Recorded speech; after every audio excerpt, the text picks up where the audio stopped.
What's going on, guys? All right, one more minute, we'll get going. I'm excited about today because today we're going to be talking about short-term rental, which I spend the most time right now on short-term rentals. So I am pretty passionate about this topic. I'm going to share with you guys a lot of things. So let's see. Which I spend the most time right now on short-term rental.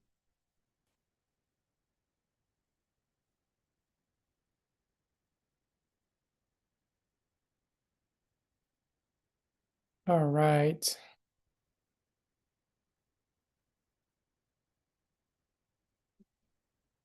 All right, guys. Let's start. So, thank you guys for joining me today. I am excited. Today's day 3. So, if you right, let me just make sure.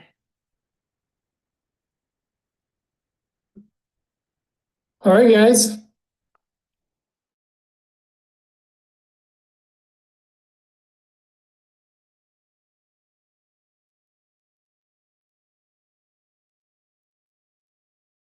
Sorry, guys. We had a little technical issue. Okay.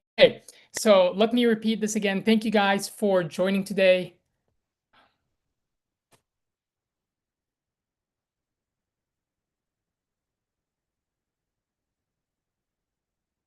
All right. How's it going, guys? Thank you guys for joining today. I am excited to be back here. We have a lot to cover today, so I'm really excited because today, day 3, we are going to be talking about the main thing I've been focused on, and it's been the most profitable thing for me, and it's short-term rentals. So if you've ever thought about owning a short-term rental, managing a short-term rental, or even if you're just curious about maybe short-term rentals being the right or wrong path. Today we're going to explore that. Thank you guys for coming. If you guys have been all 3 days, I appreciate you coming. And I truly believe the amount of what I'm sharing with you guys over the years of experience are really valuable. And even if you guys take away 20-30% of it, it's going to go a long way, guys. The goal here is to teach you what I learned the hard way so that one, you know and you feel empowered to know what you're going to do next with real estate, and two, make a lot of money and be very profitable, and three, decrease losses and expenses and mistakes that I've done. And for me, the most important thing out of all that is also being able to have a healthy lifestyle. The goal here is not get wealth quickly scheme. The goal here is to show you guys how I've done things in a way, guys, that I can still be with family all the time. I can still, my family, we're really big on the Sabbath. We rest together 1 day a week, spend time with my kids after every day of work. So my goal here is to be able to share with you guys a lot of things I've done that wasted so much time, and also show you the pros and cons of um, different investments. And like I mentioned yesterday, we talked about kind of an overall differences between short-term rentals, long-term rentals, and flips. Today, we're going to focus specifically on short-term rentals. So bring your questions. We're going to have some Q&A time. I'd love for you guys to I'd love for you guys to just bring your questions because we're gonna get technical today, but stay tuned.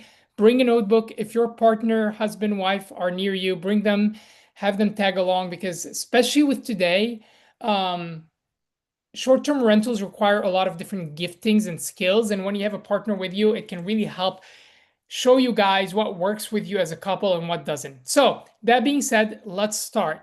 I'm gonna start first thing by sharing with you guys the what is short-term rentals because I still find people confused about the definition of short-term rentals. So short-term rentals, as obvious as that sounds, it's anything that you have as a property or even as a room rental, doesn't have to be an entire property that is renting for 30 days or less. So if you're a month-to-month landlord, that's considered long-term rental. If you are renting a place that's furnished 2 or 3 months, that's mid-term rental, right? Short-term rental is when you're telling people you can stay at my place for 1 day, 2 day, 3 day, up to 30 days. Anything beyond that is considered long-term rental. And that's really important to know because the regulations looks very different. So if you are renting something month to month, almost everywhere in the US, if not everywhere, will treat it as a long-term rental, and you don't have to abide by all the short-term rental laws and taxes.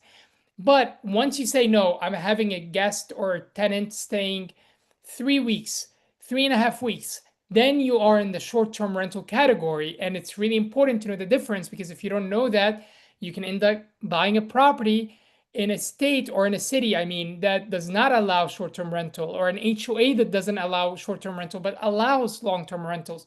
Or you will also have to be familiar with short term rental taxes, because you will have to pay those. So, again, put it in your notebook. Short-term rental, 30-day or less, that's short-term rental. Anything 30-day, actually 29 days or less, short-term rental. 30-day and above, it's month-to-month landlord. You can do whatever you want, basically, and it's treated as a long-term rental, even if it's furnished. Now, that being said, the next thing I want to share with you guys is what is who is the best person to do short-term rental. And I want to share with you guys a little sheet here that I created. Let me see if I can open it here. That can share with you guys a closer picture or what would be a good fit if you are considering being a short-term rental owner or manager. And we're going to get into the different kinds. I talked about it a little bit yesterday, but we're going to go more in depth. So I'm sharing the screen with you guys right now. And also I want to make sure that you guys are hearing me. So just throw me hi in the comments. Tell me where you're from. I'd love to get all of that while I am talking to you. So, all right. So you guys should be able to see, let's see the screen right now. So here we are in front of this path that really helps just knowing what's good for you and what doesn't. So it kind of goes over the different lists. So flipping houses, cash flow, there's no cash flow. You just make money once and go. High equity, but high risk. Hands-on is high. Wholesaling, long-term rental ownership is different, right? You're getting low cash flow, but you're getting cash flow over time. We talked about how long-term rental is wealth over time. Equity, you can build equity over time. Risk level is low, and hands-on is pretty low. We're going to skip here to short-term rentals. So short-term rentals, cash flow is going to be high. It's going to be much better than long-term rental, right? Month to month or year leases. Equity is going to be high because you're paying off your mortgage and you're owning a property while the value is going up, because you're paying it down, and because properties go up in value anyway over time. Risk level is medium. It's not as risky as flipping a house, but it's a little bit more riskier than long-term rental. Why? Because with short-term rentals, you have to buy furniture, you have to hire people to put things together, you have to pay cleaners. So there's a little bit more risk involved, that if all else fails, you have all this furniture that you're going to have to sell or figure it out. So there's a little bit more risk.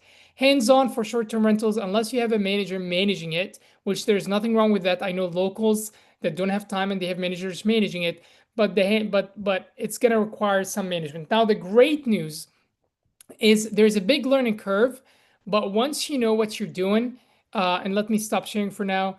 Once you know what you're doing, it is really easy to automate and to not spend too much time. To be honest with you guys, I've done some math, and for my long-term rental properties, I spend an average of an hour a month on a long-term rental, right? There's a repair. So maybe one month I'll spend 2 hours because there are two repairs, or someone is moving out and I need to find a new tenant and I'm putting the ad on Zillow or the listing on Zillow. But I'm averaging an hour a month for long-term rental. For short-term rental, once you automate it and you know how to be smooth sailing, it's probably like, I don't know, it's probably like closer to 3 to 4 hours. So it's more, but also you're doubling your income if you're not tripling. And we're going to go over the numbers too. But I want to prepare you at the beginning. I would say to set up a short-term rental, when we can call it Airbnb because most of us know it as Airbnb. To set up an Airbnb and to get it running, I would say plan on a part-time job for a month. But once you have it running and you automate it, it gets easier and easier over time. Now let's go back to, I want to share a little bit just so that you see what I've done. So I'm going to share again the screen with you guys, because I want to share a little bit more of what I am doing. And I want to make sure, just 1 second, Q&A. All right, hi Nadia, good to see you again. All right, so we're gonna go back here to this screen, and I want to go. This is my personal Airbnb website. So we have our property not just on Airbnb, it's also on VRBO, and we have a third-party company that puts it on several websites, but it also allows direct booking. That way, if a guest stays and they really love it and they want to stay again, or they like us and they want to stay in one of our properties, instead of doing it through Airbnb or through VRBO, they can do it directly through our website.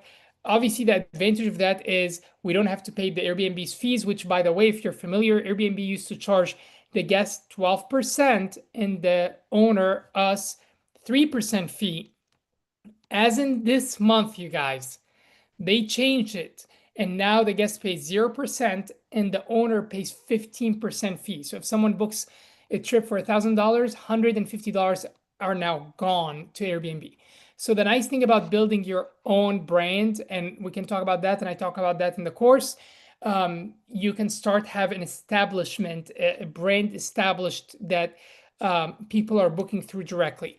But this is it. These are all my listings, so you guys can see them. And we are about to launch a new one, and it pulls the reviews and everything out of Airbnb, and you can have it all in one place again. And that way, also, if I have a friend or something wanting to book it, I give them the link to book it here directly. And the nice thing too is I can give them some discount at my discretion, and which makes it more convenient. So that's one thing that I wanted to share with you. Another thing, I'm gonna go with you guys to the next screen.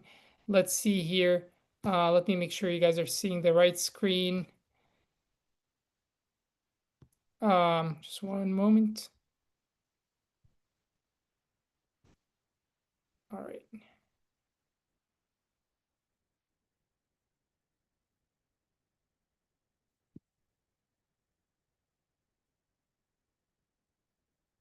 Okay. Just one second, you guys. Sorry. Trying to make sure I get the right screen. Okay. Are you guys seeing this screen too, the Canva screen?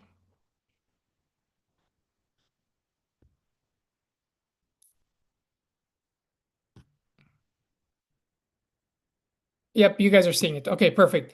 So here, here are a lot of things that we've worked on, and I have more documents, but kind of give you idea like, what we're offering to our guests when they come so that it makes everything automated. And where I was getting at with all that is the more you're gonna get comfortable running an Airbnb, the more you're gonna get automated with everything you do. And the more you automate things, the easier everything is. So for example, when I was new to Airbnb, almost every other guest would ask us, "Hey, what's the nearest restaurant you'd recommend? Hey, this is our first time here in Kansas City. What should we do?" So now I have all that in a guide. People come in, even before they come in, they get access to it and they get excited. They plan their trip. Guess what that does? It does two things. First of all, it's which is really important. It saves you time from going back and forth, and it saves a lot of time from wasting trying to answer all the questions of people. The second thing it does, and let me make sure, I want to make sure the right your screen share. Yeah. And the second thing it does is that it also oh, I don't think you guys are seeing the screen. Sorry, guys. Nope.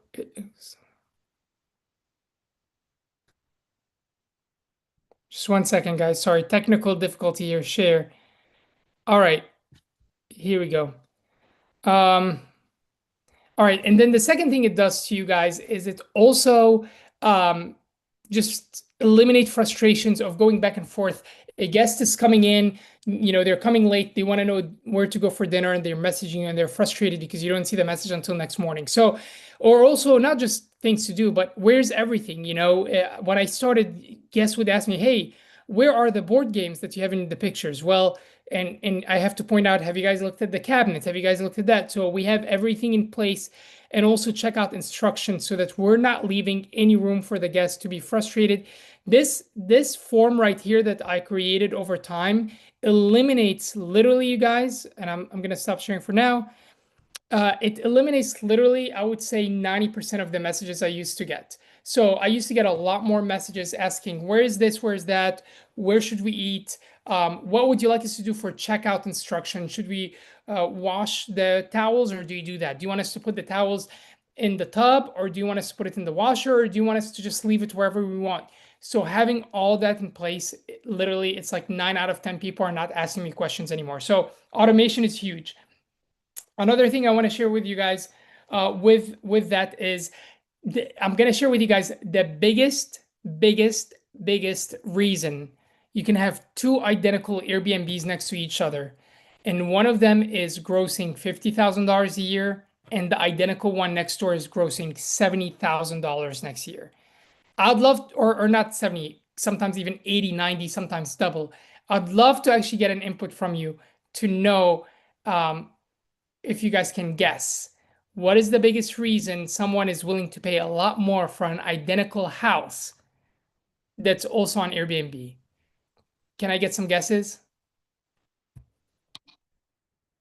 I'm gonna wait because that's a huge one, and that's the key to bringing a lot more wealth. The view, kind of, maybe the view, but what else? I mean, the view is important if you're on a hill or something. Yes. Furniture pictures are the biggest reason that I found. I've done a lot of analytics, I've done a lot of research, and I want to show you guys how, um, a huge difference it would make is the furniture. So let me actually take you guys to pictures inspiration of Airbnbs I liked. And I save all these pictures as inspo for my Airbnbs. And I want to share that with you guys right now because I want to give you an idea. Let's see. Doo, doo, doo.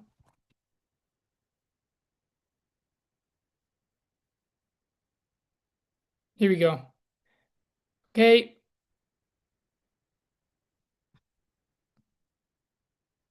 Sorry, guys. Today I'm just little little slow with technology. All right. Do you guys? Well, it's not showing that we're sharing. So hold on. Share. Okay. Here we go. Thank you, guys. Okay. So right here. This right here, I take, whenever I see an Airbnb that's performing really well, I keep the pictures as inspiration, and I want to show you some of the inspiration right here. Do you guys see what they did?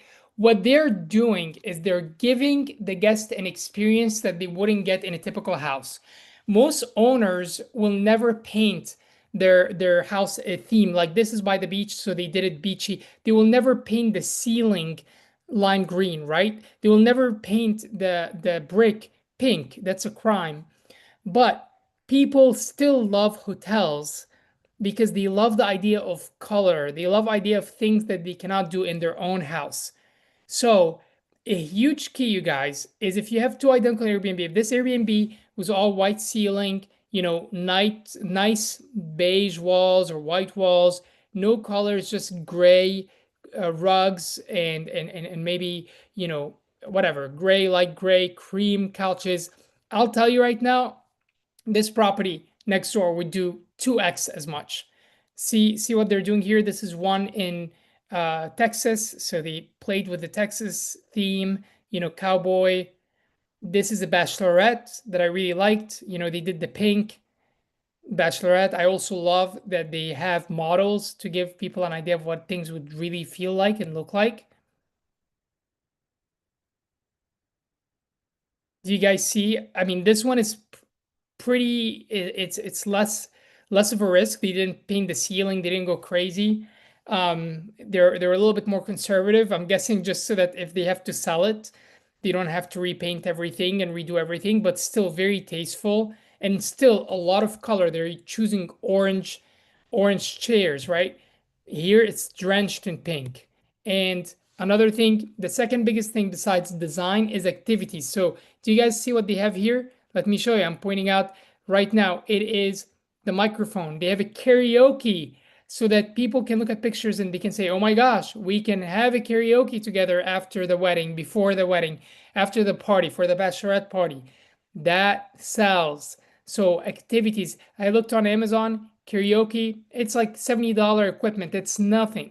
But you put it there, you buy mics, you spend $200, and you're giving people an incredible experience. So amenities. It could be hot tub, it could be karaoke, it could be a shuffleboard, but telling people you're gonna have fun with your friends and family. Another thing, part of the design, neon sign. People love neon sign because they're tacky. We see them in in restaurants that we love growing up. We see them in diners. They make a statement, but we'll never put them in our house, or most of us wouldn't, right? But here you can name it and brand it and make it an experience and use neon signs to your advantage. I want to be a cowboy baby, if you guys see that neon sign. So it's really catering for girls wanting to have a good time. This is a little bit again more conservative, but do you see how you can, if you feel like it's too risky to go crazy with colors, but do you see how they still played with colors, pink chairs instead of just gray chairs, blues, so you can be conservative but still make things pop. They have like a bubble ball machine. So that's pretty cool. A giraffe, right? Something that's you can buy, it's ridiculous. You can put it, makes a statement, and you don't have to glue it to the building. All right, I can go on and on, but I just want to give you guys some ideas of what makes people look at this and say, yeah, we're gonna pay $200 more a night on this one, not the one next door. We're building memories or we're creating memories and we don't want something lame. So branding is huge. Welcome to the Cowboy Club, right? They're creating a brand. Again, bachelorette party in Texas. Guess what they put? Should have been a cowgirl. That's the sign. They're really, if you're a bachelorette looking for a place for other brides, why would you not go with this one? Even if it ends up being, $2,000 more. Well, when it's 10 of you, everyone is chipping in $200. That's nothing. But as an owner, if you're making $2,000 more a weekend, I mean, multiply that by 50, that's $100,000 more. All right, so I'm gonna stop there and I'm gonna go back to talking to you guys. Yep, so furniture is huge, interior design is huge, and then amenities. I'm gonna throw your way a few amenities that make a huge difference. So again, take your notebook out, and I'm gonna tell you guys, I share a lot more on in my course, and I give you guys examples, and I want you guys to join it, and it's because I truly believe 297 for this course, what you're going to get is tens of thousands of dollars of information. I've tested it with other people, and basically, if you just listen to one advice out of the 100 or use one document out of the 100, it will pay for itself. My attorney that helped me do the lease agreement that I use charged me $300 an hour, and it took him 10 hours just for the lease agreements was $3,000 to perfect lease agreement that protects me from bad tenants, from high maintenance tenants, from making repairs that are not my problem. And basically, the course is cheaper than that 1 hour with an attorney. So, anyway, going back to what I'm saying, here are a few amenities that are a huge deal.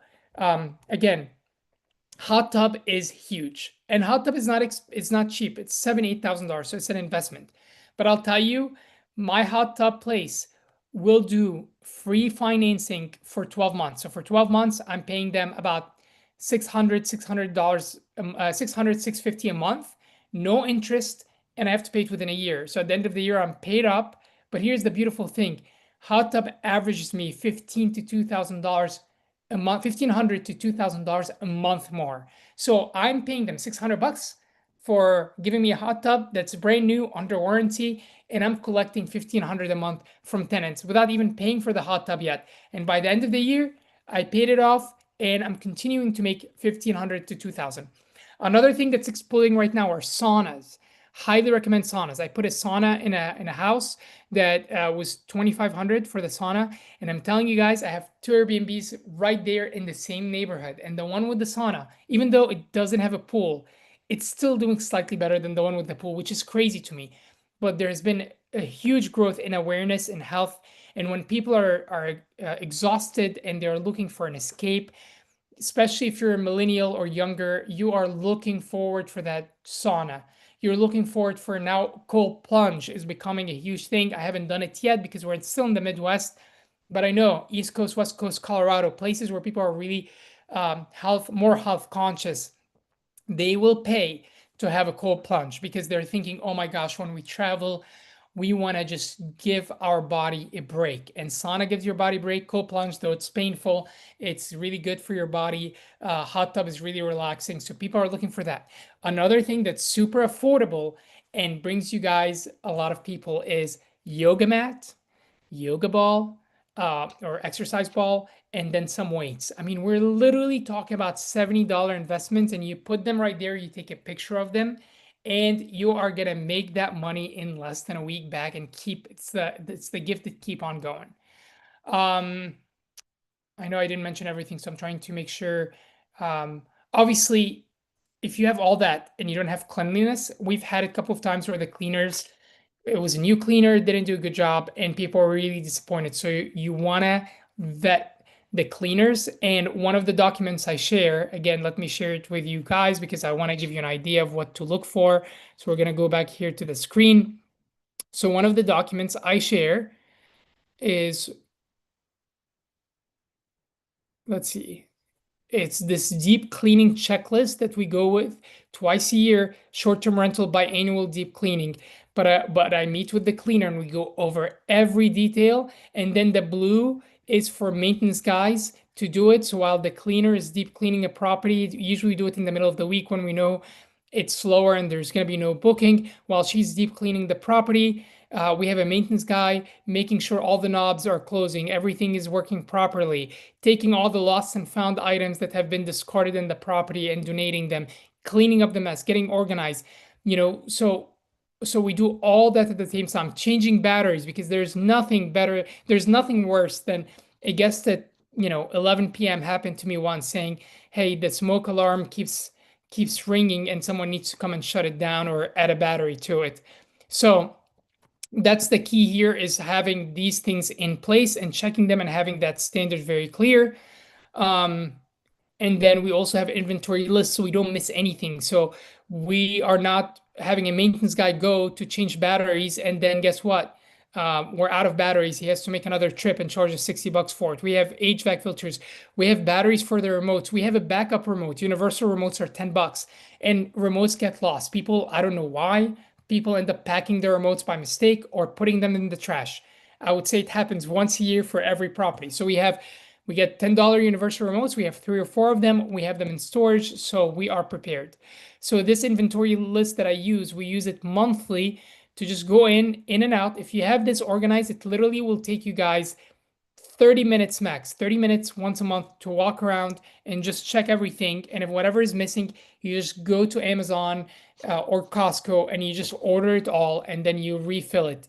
I'm not going to lie to you guys because we're so organized right now. Sometimes we miss a month and nothing happens because we have everything in place and we have the minimum quantities that we need that we're fine. But it's a good habit to have it once a month.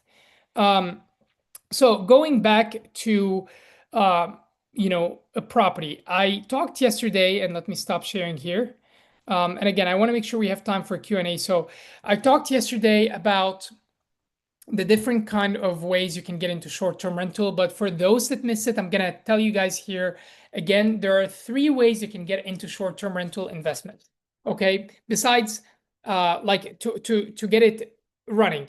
Technically, there are 4. So let's just talk about the first one. The first one is you're buying a property that you've done your research. I use 2 platforms to tell me how well a property does. And because I do better than an average property in that neighborhood, I can always predict worst case scenario. So I go into the platform, here's the address, here's how many bedrooms, here's how many guests I can fit, whether it's going to have a hot tub or not, a sauna or not. And then it tells me, okay, your property is going to probably make 80,000. Now, what I've seen is it tells me that based on the average in the area, but I know my properties are going to pop better. So the 80,000 for someone else is 100,000. But the nice thing is I still plan for 80,000 worst case scenario. So I'm prepared for a lower income and then I'm pleasantly surprised with more income. You don't want to go into something where you're like, oh no, it says 80,000, but I'm sure I'll make 120 and then it's not doing that. Does that make sense? So I use that as a guide, but I'm always pleasantly surprised how the systems we have now, the documents that I have, the things I go through really help me get more and get us the higher end tenant, I mean guest. And I want to tell you this, you guys. I don't know if you've ever worked in a restaurant, but when I worked in a restaurant, I learned this lesson early on. And here's the lesson. Typically, the customer that comes and is asking for more stuff, is highly disappointed, is, being really demanding, is not pleased with the food, is asking for the food to go back and get it reordered, didn't like the taste of the food. The ones that require so much attention, typically they also tip less. And typically their check at the end of the night is less. So you'd have a couple high maintenance, unhappy, you try to please them, they want every condiments possible, and at the end of the day, that $50 check, they're leaving you, I don't know, $7 tip. Then you have the client that comes in and they are not even thinking about the food. They are there because they're having a good time. The goal is to connect with the person with them, and they're ordering $100 worth of stuff. They are so easy peasy. They can ask you for a drink and you forget it, and they're like, fine, whatever, just bring it whenever. And you're like, man, I didn't do a great job. And that $100 check, they leave you a $30 tip. So, what I learned is if you are catering to a higher end client because you have amazing pictures, you have game. Oh, another huge thing is games, games, games. People want activities. So Uno, chess, Settlers of Catan have games and have picture of them. Go spend $150 to $200 in games, toys for kids, books for kids, coloring books. I mean, literally, you can go to the dollar store, get 50 coloring books, and have them so that they can be used and tossed as needed. Games and activities for kids make a huge difference. Having a pack and play is huge. $70 pack and play. You will have families that would have booked with someone else, but because you have a pack and play, they're booking with you. If you don't have a pack and play, they can say, well, this one right here has a pack and play, and we have our baby, and we don't want to travel around with a pack and play. So, pack and play is huge. Okay, take notes. I'm telling you guys, these little things are some of them, many I share in the course, but they're going to get you more clients. So at the end of the day, what I found is when you try to save money on decor, on design, when you're lowering the prices because you just want to book it for anyone because it's slow, you end up with the client that is not pleased with anything, high maintenance, they leave it dirty, they leave you a 4-star review because no matter what you do, it's just not good enough. I literally had someone that was so high maintenance and it was ridiculous about how high maintenance they were. Like they were nitpicking everything. And at the end of the day, we did everything they wanted. They're like, oh, it was a great trip. Thank you so much. They leave me a 4-star. And I asked him, I was like, I usually wouldn't. I was like, why did you guys leave me a 4-star? I thought I went above and beyond. He said, well, our favorite trip was when we went to blah, blah, blah. I can't remember where. And we only give 5 stars to our like top favorite trips. I'm like, I'm sorry, I don't have the mountains and the beach. Like, that's not how you rate. But my point of the story is you want to cater to a higher end client. So spend a little bit more, make it pop, have the amenities, have the toys, have the games, have the activities. Shuffleboard is great. Ping pong, if you have a place for a ping pong table. Pool table is great. Yeah, those are some of the biggest things. Neon signs, like I said, people love something that pops, that brands itself like it's a unique place. Like you can go to the one next door that looks like every Chip and Joanna Gaines house, or you can come to ours that just looks like you are in a fun hotel that you've never been to. So now, sorry, I went on a tangent, but I want to go back. I think there's where, yeah, I can't wait to do the Q&A. We're gonna do Q&A, so hold tight because we're gonna do Q&A. But I want to go back to the 4 ways you can get into real estate. So obviously, you can get into Airbnbs. Obviously, the first one is, and I've known locals that do that, is you do your research, find the right Airbnb, use the softwares that I would recommend, and buy the Airbnb and then just hand it over to a management company. You pay them, typically it's 20% depending on the market. I've seen 15%. I've seen places that do 30% of the gross revenue. But you find a management company, you have your full-time job, you don't want to manage Airbnb, that's totally fine. And that's a great place to be because you're owning assets, you're paying it off, it's going up in value, you're building equity, and you have cash flow. It's great. You now, if you have time, and that's my focus, the other 3, if you have time and you can manage it yourself, that is my focus right now. And those are the 3 options. One is the most involved option, and it's to do the same thing. You buy property, you furnish it yourself. So usually if you get a management company, they'll give you an option to furnish it for you, but there's an additional fee.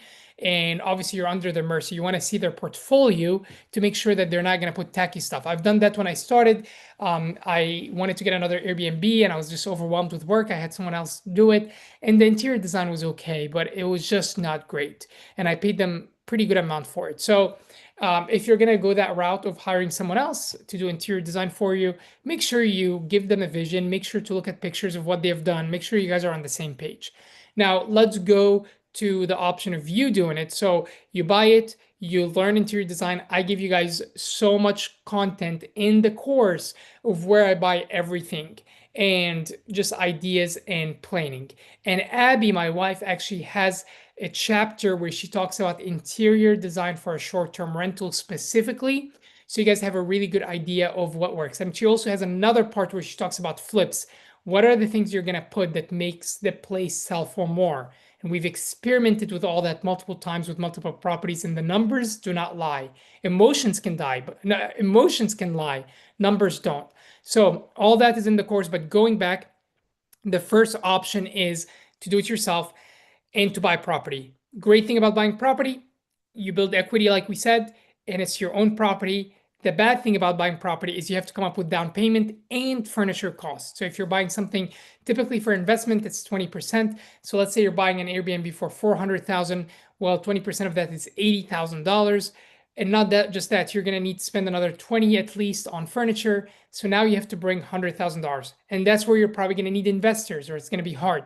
So I wanna take you guys to other options that make it a lot more feasible if you just cannot buy a property right now. So option two is doing the rent arbitrage. And we talked about that, but I'll briefly yesterday, but for those that weren't there, it is when you go to a landlord, offer to rent out a property from them, have an agreement that makes it so appealing so that the landlord cannot say no. Like you give them an offer that they cannot refuse. And and that could be higher deposit. That could be month to month. So if they're not happy with you, they can give you 30-day notice. That could be even percentage of the profit. Or I try first to start with high rent. So instead of 2,000, I'll give you 2,500, 2,400. Obviously, if you don't want to risk it, you can say, okay, 2,000. Not just that, Mr. Landlord, but I'll also pay you 10% of whatever gross income I make. So these are all creative ways. The great thing about renting is you're less committed. So if it doesn't work out, you can also have even an agreement in the agreement that you can give them 30-day notice, cancel the contract, 60-day notice. But another great thing about that is you don't have to come up with the down payment. So that saves a lot. Now, the least commitment and the third option is co-hosting. And co-hosting is when you go to someone and tell them, I will manage the property for you. I will run an Airbnb for you, and I will keep 20% of the top. I'm going to be basically the property manager. I'm going to keep 20% of the top and you keep the rest. And you also can charge them if their place is not furnished already, but they want to explore that option. You can charge them a fee for your time decorating it, designing it, and overseeing furniture put together. So let's say you get a couple of guys to assemble it and they charge 5,000. You can charge 15, 20% because you're overseeing that. You're telling them where everything goes. And also on top of that, they pay for their own furniture. So you don't have to bring anything out of pocket.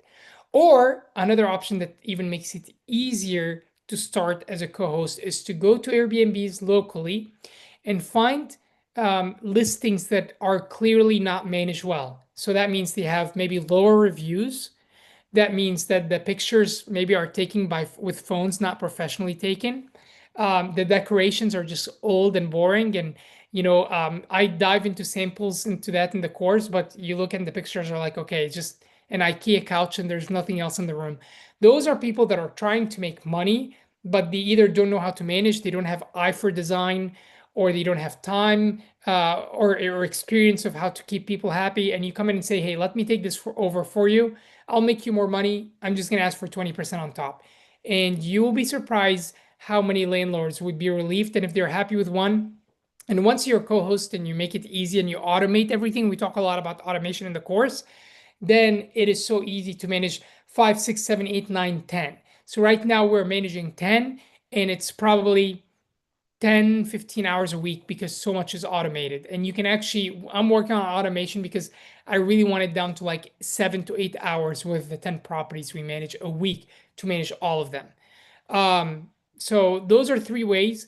But I want to also say one little bonus. If your house has space for guests, maybe you have a basement that's finished and maybe you have long-term tenants in it, or you're not using it. Or maybe you have an extra dwelling in your building, like you have a little unit over the garage. Or maybe you just have rooms and you're comfortable enough to allow guests to come. That's a great way to start where you're basically not paying any money. You have a bed in there and you can put your listing on Airbnb so it's just one room. And yes, you're going to be making less. And yes, because you're living there, you want to make sure they have good reviews, their IDs in place. But if you're comfortable with it, I have a friend that was a single ladies in her, early 30s that did it, and she'd have guests all the time, every day. And I thought that was a little risky, but she felt comfortable because Airbnb, would require ID. They have past reviews, so she makes sure, okay, this person is a traveler. A lot of traveling employees, nurses, they're just somewhere for a week or two. Someone coming for a job interview and they just need a place for 3 days and they don't want to pay for a hotel, or they just would rather stay with the local. So it's a little bit more bed and breakfast and relational when you do something like that. But that's also a great way if you just are like, I want to start, I don't have the money, but I have 2 bedrooms in my basement. That's a great place to start. So I wanted to make sure I cover some of that. I will say this: if you're looking for a successful Airbnb, some of the best places are close to college campuses, close to downtown, where there are a lot of activities, close to state and national parks, close to like places that have high traffic for tourism. So that can be like the great malls of America, or Disneyland, or theme parks in general, or museum that gets a lot of traffic every year. And thank God to ChatGPT, because literally you can put your town's name and say, tell me the most visited areas in my town, and they will tell you, right? But museums, theme park, beaches, obviously, mountain and skiing, state and national parks, college campuses, downtown. These are some of the great places that you'll do very well looking into an Airbnb at. So I want to turn your attention right now, or because it's already 7:42, I can talk so much about this, you guys, but I want to share with you guys just the numbers, because I shared some yesterday, and I'm not bragging, but I want to show you how real this is. So I want to share with you guys the screen to show you guys my performance and to show you guys what I look into every month. And then after that, we're gonna do some time for Q&A. So we have 15 minutes left, so bear with me here just 1 second. So as I said with you guys, this is one of the documents I use. So whenever I have a new Airbnb, I put here how much it is, how much it will cost me roughly to set it up, like how much for furniture, how much I'm spending total. I come here and I put, and this is actually for long-term. Yeah, I have one for short-term rental. I opened the wrong one, but anyway, I have one for short-term rental that will tell me. Oh, no, this can be for both. Yeah, how much I'm expecting I'm gonna rent it for. So I just calculated, but no, I do have another one for short-term rental too. But how much daily I think it's gonna be rented for? What's the occupancy rate, I think? And again, I use platforms that will kind of give me a good idea. How much I'm gonna be paying for gas, water, electricity, trash, and then at the very end, it gives me a really good idea of how much my net income is gonna be, and then I can put how much my monthly mortgage is gonna be, and then it gives me a total of how much I should predict making every month. I have a conservative analysis, I have an optimistic analysis, but that's really nice because it gives me just an idea of best case scenario, worst case scenario, and I know I'm gonna land somewhere in between. Now let's go here to my Airbnb. So I'm showing you guys here performance. So right now, and it's not just Airbnb, I have everything on VRBO. So here's the crazy thing: these numbers I'm about to show you, that doesn't even include VRBO income, which I'm averaging right now 18 to 20% more income from VRBO and direct booking. So here are my listings right here. So I have one, two, three. These two listings are the same as this. It's a duplex that I rent, and I give people option to either book one side of the duplex or one level of the duplex, or 2 levels. So these two are right here. So we have one listing, two listing, three listings. These are already counted for. Four listing, five, six, sorry, six, seven right here, and then eight. These two actually I haven't listed for a long time. That's why I chose unlisted. because actually the city banned short-term rentals in these two neighborhoods. So you have 8 right here Airbnbs, and I want to show you here based on performance. I come here to insights. These 8, you guys, in the month of, and actually there were 7 in the month of June. One of them we didn't open until August. So 71,000 for 7. That means that each Airbnb that I have made over $10,000. And again, add 20% from VRBO and direct booking. So that makes it instead of $10,000, that makes it $12,000 for the month of June. July 6, again, add 20% of that. So that's, another 1,200. So that's 7,200. That's, again, over $10,000 a property. August, closer to $8,000 after you when you divide it by actually 8 in August, where it was the end of August. So you guys can easily make $8,000 to $10,000 a month on something where the mortgage is 3,000 or 4,000, and you are cashing the rest. How many of you guys are working a job and you would love to make $4,000 more a month, $5,000 a month, and you can do that with short-term rentals? Obviously, if you're going to be a co-host, you're going to make a lot less. You're going to make 20% instead of 80% or 100% if you're managing it yourself. But you can scale more because you don't have any liabilities. You're not borrowing money. You're not having to save money for furniture. So it's very doable. And again, I want to show you guys the calendar to show you how real this is. So all the green are places that are booked through Airbnb, and all the X's are places that are not available because they're booked through another software like VRBO or direct booking. So September slows down because back to school, but look how full it is. And again, the goal here, you guys, is not to brag about myself, is to empower you. If you have just some tools, if you have some documents in place, if you have some organization, you can totally get there. And I walk you through all that in the course. So I'm going to stop sharing right now. I'm going to come back. Spend a lot of time with me talking. I think I talked the most today. So, but I want to look real quick at questions. So if you have questions, please send them to me right now in the comments. Again, if you haven't looked into it, let me type it here under an answer: open house with johnnyU.com forward. Yep. So that's how you sign up for the course. It's $297 right now. Again, it's less than 1 hour. I pay for my attorney, but we're not going to keep it $297 for a long time. We're going to eventually take it to the $500 price. I want to start low. I want to get people to feel really comfortable with taking that risk. So let's go to Nadia's question, and I want to pin. I don't know if there's a way I can pin it. I don't think it lets me.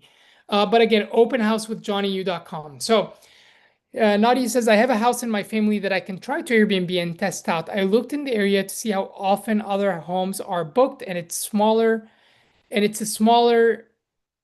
It seems I'm wondering if I should wait to invest in accessorizing the place. Thoughts?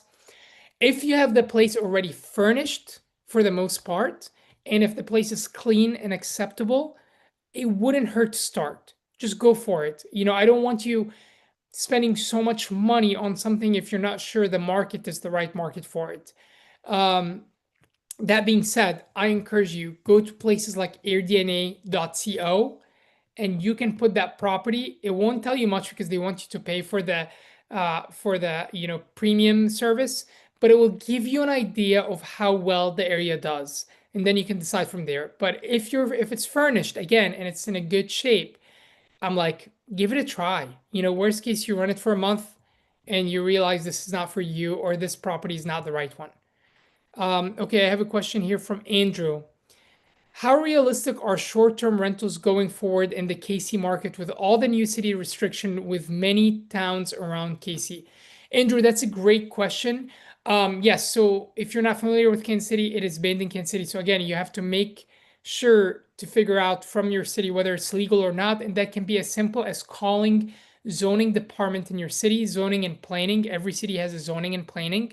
I use ChatGPT. I ask them, hey, is it legal in the city? And it tells me. And I still, to be sure, I ask ChatGPT, give me the number of the zoning and planning for that city. And I call them and ask, can I do a short-term rental? There are usually 3 options.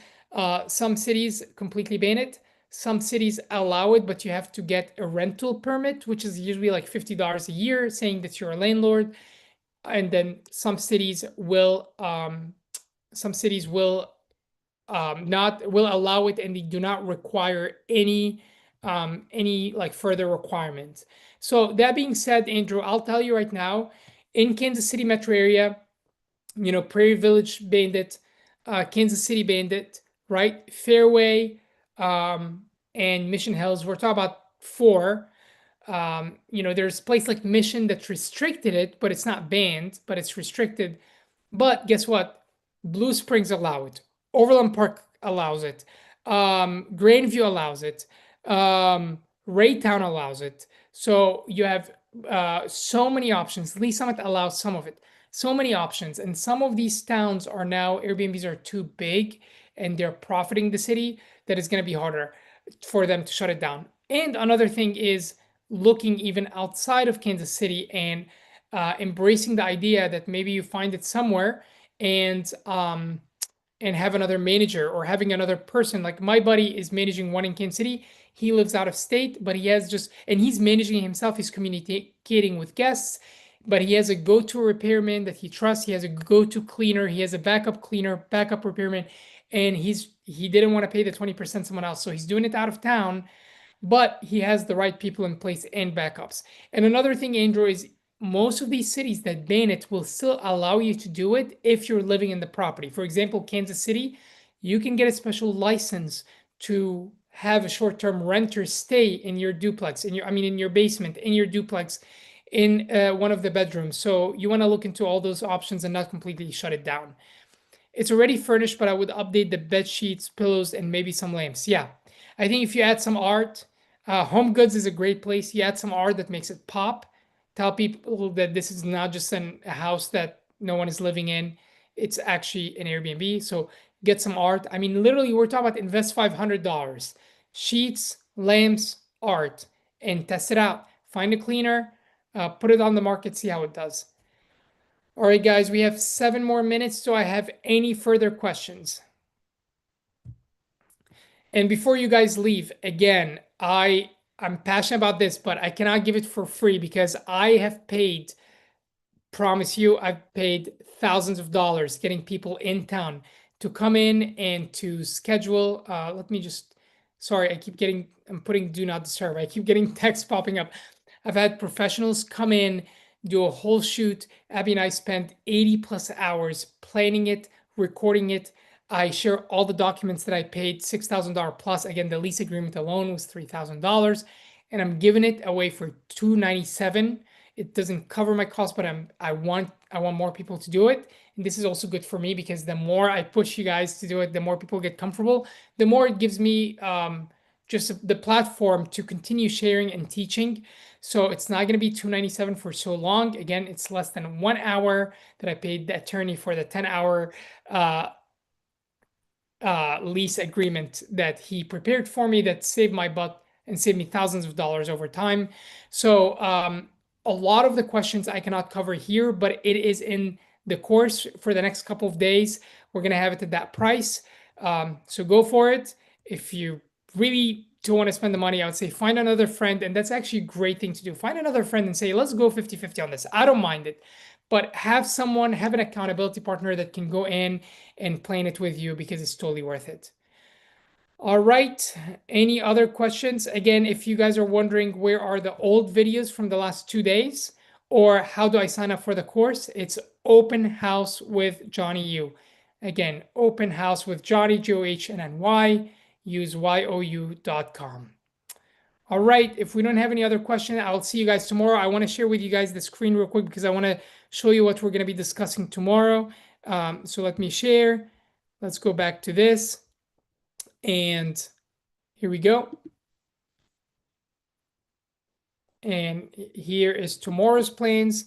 Open House with Johnny U. Here is the course. If you're a VIP, reminder in 30 minutes at 8:30 Central Time, we're going to get in so you can ask any Q&A that you particularly have for your situation. So please don't forget, join tonight. But I want to show you guys. So we already did day 1, get in the game. Day 2, prop opportunities, which path is for you. Again, part of the course is I have an assessment that if you fill out, it will tell you what is best for you and your partner to start with. Day 3 is the short-term rental blueprint, which we just covered, right? And we talked about co-hosting, automation tools, what ROI to look for, what not to look for. I share a lot of that because sometimes people overspend on things they don't need on an Airbnb. So I share a lot of that about that, including one big thing I'll tell you. People think they have to get brand name furniture. They have to go to Crate and Barrel because it's higher quality, or West Elm. And what they find is that these couches, these beds get destroyed within a couple of years, and now they have to replace them. You don't want to get a $5,000 couch. You do not want to get a $2,000 bed. I just ordered beds for Airbnbs, guys, that look amazing. They pop for under $200, and that's what you want to do. Tomorrow we're going to talk a lot about flipping. So if you're interested in flipping a house, one of the best deals I've done, I told you, for those that came earlier this week or on the weekend, my last flip, the Rock Hill Mansion, 300 to $350,000 in profit. Really, I need to look at the exact number, but I think it was somewhere in between. But I know for sure it was over $300,000 in a flip. The smallest flip I've done was my first one, 20,000. I learned so much, and it took me 60 days from start to finish. Who would want to make 20 extra thousand just on 60 days of doing something super part-time? I've done a flip before, you guys, where I bought the property for 50,000. I cleaned it from all the mess. It was a hoarder. Before I even started to renovate it, I got an offer on it for 140,000. I made $90,000. Now we did gut it out. I think it was 10, 15,000. So I netted like $70,000, and it was literally done in 3 weeks. I bought it. 2 weeks later, I was done with gutting it, and I just put it on the market because it was during COVID. I was like, what if someone just wants it and they want to work on it themselves?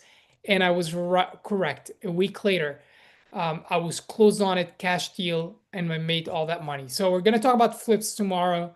And again, I'm different than a lot of people when it comes to selling courses. I don't like guys that brag and show you their fancy cars and their fancy lifestyle. I'm really purpose driven. My goal here is not to get an expensive car. My goal here is to have more time for my family, more legacy for my kids, more money for us to be able to go on the vacation or the experience. It's a dream to take my kids to Europe. I think that would be really fun. So that's why that's what I go for. So the reason I'm sharing numbers again is to inspire you, not to kind of try to brag about myself. That's not the point. Day 5, the case for long-term rentals. So we're going to talk about long-term rentals in day 5 because long-term rentals is like the most fundamental thing in home ownership. It's the traditional way of making wealth, but people struggle right now with long-term rental because they're like, is it worth it with this market, with this interest rate? So we're going to cover a lot of that because it is still worth it if you do it right. So again, open house with Johnny U. I want to remind you, the course is not going to be for $297 for too long. So sign up. I'd love to see you there, and you will get all the content, all the documents. But before I go, let me just go back to the screen. Here we go. Before I go, I just want to make sure that you guys don't have any further questions. And if not, we're going to call it today. Are we on day 3 or 4? You're on day 3, so we have 2 more days. Yep, 2 more days. So tomorrow we're going to talk about flipping. And then on the 5th day, we are going to talk about long-term rentals and how to get into that. That is how to build wealth over time while being mostly hands-off. So, all right, guys. Well, if we don't have any questions, we'll go from there. Again, if you're VIP, 30 minutes, make sure to jump back in. Bless you guys. I appreciate you. Hopefully I'll see you tomorrow. And if you want to start, the course already has lesson 1, and every week we're going to add a lesson to it. So join, get the course, have lesson 1, and get started. Get a friend, a partner to join you, more accountability. And guys, execute. Let's plan on by the end of this year to be ready to buy the first property, if not already jumping on the first property. And that could be just getting the first property as a co-host or arbitrage, but execute, especially if you've been wanting to get into real estate for years and you haven't. Time to execute.